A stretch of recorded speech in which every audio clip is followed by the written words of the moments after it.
Programme के इस हिस्से आप गल करते हैं कि 25 साल नौजवान ताजिद जिहड़ा है मीर रज़ा, हर बंदा वाकिफ है इस नां तो कि जिन्हों गए हुए 22 दिन लंघ गए है, लेकिन ये जिहड़ा केस है ये सुलझ ही नहीं पा रहा।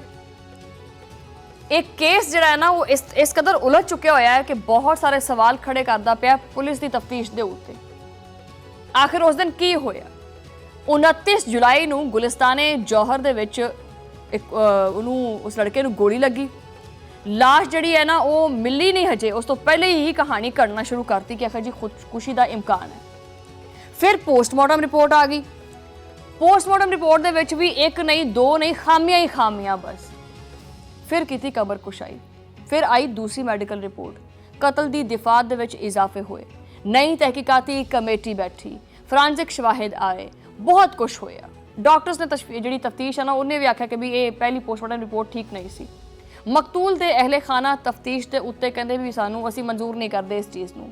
वकील जिहड़े ने जिब्रान नासर साबका अफसरान के खिलाफ कार्रवाई और बराह रास्त निगरानी का मुतालबा भी करते पे है, जबकि पुलिस का यह कहना है कि तिब्बी डिजिटल और फॉरेंसिक शवाहिद का जायजा जारी है और कहानी का आगाज़ तुहानू पता ही है कि कदों होया सी। ये मामला कोई अज का या कल का नहीं है, 28 जुलाई की रात तो हुंदा है। जिहड़ियां मालूमात मिलियां ने उहदे मुताबिक मीर रज़ा उस रात घर तो निकलिया, लेकिन वो जवान बच्चा घर वापस नहीं आया। बाद की तफ्तीश के विच उन्हां दे एक जिहड़ा फोन रिकॉर्ड है उथों ये पता लग्या कि उन्होंने रात को कोई 2:13 के उत्ते और 2:16 के उत्ते एक बंदे दे नाल गलबात की, जबकि आखिरी कॉल जिहड़ी है उन्हें आपदे दोस्त अब्दुल्ला नूं कीती सी, जिहदे नाल उन्हें 3 मिनट तो भी ज़्यादा गलबात की। पुलिस ने बाद दे विच इन्हां सारे लोगों के कोलों पुछगिछ तां कीती, जिहदे विच मीर रज़ा ने आपदी गुमशुदगी तो पहले जिन्हां नाल राबता कीता सी। 29 जुलाई नूं दोपहर वो लम्हा आया जिन्हें पूरे केस नूं पैदा किया कि भी ये केस असल च हैगा की है।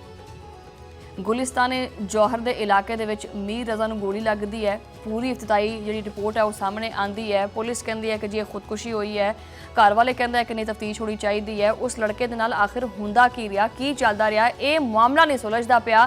तो वैसे जो ना वो सिंध की गवर्नमेंट कह देंदी है कि जिन्हें हम कुर्सी छोड़ देंगे अपनी, लेकिन हम सिंध को तकसीम नहीं होने देंगे।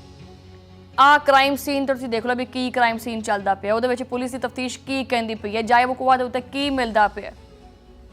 ये सारिया चीज़ां किस पासे दी अक्कासी करदियां कुछ समझ नहीं आता। बहरहाल पुलिस ने इनू एक डकैती का रंग दिता और बाद जो दोबारा तहकीकात की गई तो उस जगह के उत्तों एक गोली का खौल भी मिल जाता है। सवाल तो बहुत सारे पैदा होंगे हैं। सवाल सिर्फ ये नहीं है कि मीर रज़ा दे नाल होया की, बल्कि ये भी बन गया है कि वाक़े के फौरन बाद जाए वकूआ नूं महफूज बनाने की बजाय उन्होंने तुसीं उहदे ते तफ्तीश नहीं की और इब्तदाई पुलिस मौक़िफ़ दे विच मामला खुदकुशी के जावरे नाल देखा गया। वजह अहले खाना ने इस मौक़िफ़ नूं शुरू च ही आख्या कि भी ये दुरुस्त नहीं है। मीर रज़ा के वालिद का कहना सी कि वह आपदे बेटे नूं खुदकुशी करने वाला शख्स ही नहीं समझता और उन्हां दे मुताबिक ये पहले दिन तो ही कतल सी। और बाद की तहकीकात जिहड़ियां होईयां और जिहड़ा पोस्टमार्टम रिपोर्ट आई वो देख के वो सुन के तां अखां दंग रह जांदियां ने। पहला पोस्टमार्टम डॉक्टर उसामा ने किया, लेकिन यही रिपोर्ट बाद विच केस की सब तो वड्डी बहस बन गई। 29 जुलाई की पोस्टमार्टम रिपोर्ट के उत्ते police surgeon Karachi doctor Samia Saeed ने एतराज़ात चुके ने और उन्होंने SSP ईस्ट नूं खत लिखा है। उन्होंने आख्या कि रिपोर्ट दे विच अगर देखा जाए तो कुल मिला के 14 अहम खामियां ने। उन्होंने लाश का एक्सरे क्यों नहीं होया? उन्होंने हत्थां दे जिहड़े नमूने ने क्यों नहीं लए? गोली किस पासों दाखिल हुई है क्यों नहीं पता चलिया? बारूदी जिहड़ा निशानात ने उन्होंने किमियाई तजिया जिहड़ा है वो क्यों नहीं किया?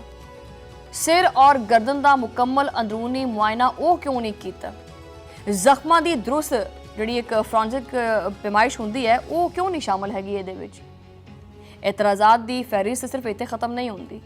पुलिस सर्जन के मुताबिक क्राइम सीन के उत्ते लाश दियां मुनासिब जिहड़ी तस्वीर ने ना ये उस टाइम तस्वीर खिंचते हैं वो भी नहीं है सी। गोली के दाखिल होने और खारिज होने वाले जोड़े जख्मे ने उन्होंने पोजिशन की एक साइंसी वजाहत होंगी है वो भी नहीं लिखी हुई सी। जिसम के अंदर गोली के रास्ते यानी मतलब की बंदा ये करे कपड़िਆਂ ਦੇ ਉੱਤੇ ਮੌਜੂਦ ਨਿਸ਼ਾਨਾਤ ਔਰ ਜਿਹੜੇ ਰੇਸ਼ੇ ਨੇ ਉਹਨਾਂ ਦਾ ਵੀ ਜ਼ਿਕਰ ਨਹੀਂ ਕੀਤਾ ਗਿਆ। ਇਹ ਰਿਪੋਰਟ ਤਾਂ ਆਈ ਹੈ ਲੇਕਿਨ ਪਹਿਲੇ ਵਾਲੀ ਰਿਪੋਰਟ ਦੇ ਨਾਲ ਇਹ ਮੁਤਾਬਕਤ ਹੀ ਨਹੀਂ ਰੱਖਦੀ ਚੀਜ਼।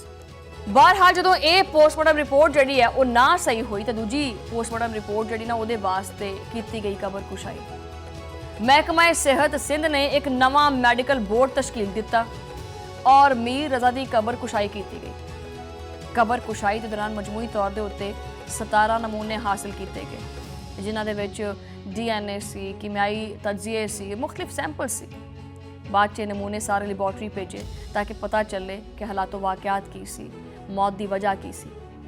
दूसरी पोस्टमार्टम और मैडिकल के जो रिपोर्ट आई है उन्हें तो सारा कुछ बदल दिता। रिपोर्ट के मुतालिक जो सारिया जो चीज़ां सामने आईयां उन्होंने मुताबिक मीर रज़ा नूं गोली जी है जिसम के पिछले हिस्से तो लगी है और जिसम के उत्ते वाज़ह तौर पर देखा जा सकता है कि निशानात भी ने। इदा फिर जी इब्तदाई खुदकुशी का जाविया है बंदा पूछे कि भी एक किहड़े बंदे ने खुदकुशी का नाम दिता है, इनू किस बंदे ने किया। बहरहाल हुण तां 302 की दफ़ा जी शामिल कर दी गई है और इसी दौरान फ्रांसिक के जोड़े शवाहिद ने वो भी सामने आने लग पे।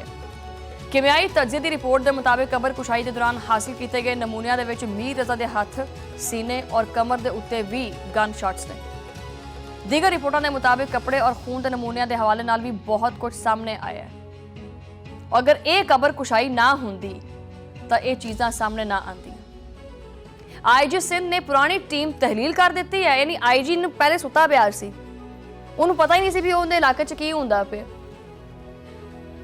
उन्होंने DIG crime and investigation Amir Farooqui नूं सरबराही दे विच नवीं 5 रुकनी तहकीकाती कमेटी कायम कर दी है। 5 रुकनी कमेटी उन्हें केस जिहड़ा ना सॉल्व करेगी।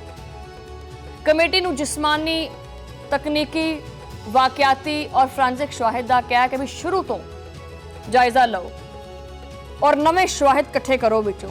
यानी अपने को सिंध दे विच सिर्फ एक यही केस है जिहड़ा आपां गलत कर लिया सी, हुण आपां इहनूं ठीक करदे हां। तब ये जिम्मेदारी किंदी है? वैसे इस कदर गफलत की जिम्मेदारी किंदी है? किन्ने करना है सिस्टम ठीक? वैसे एक पोस्टमार्टम रिपोर्ट ही नहीं ठीक होंदी। ये जिहड़े डॉक्टर ने पोस्टमार्टम रिपोर्ट बनाई सी पहले तां उहनूं फड़ो ना। गुलिस्तान जौहर दे विच एक मशकूक जिहा गेस्ट हाउस है उन्होंने सील कर दिता, पहले नहीं किया और उहदे अमले समेत बहुत सारे अफराद जिहदे शामिल से उन्होंने भी तफ्तीश दे विच शामिल किया जा रहा है।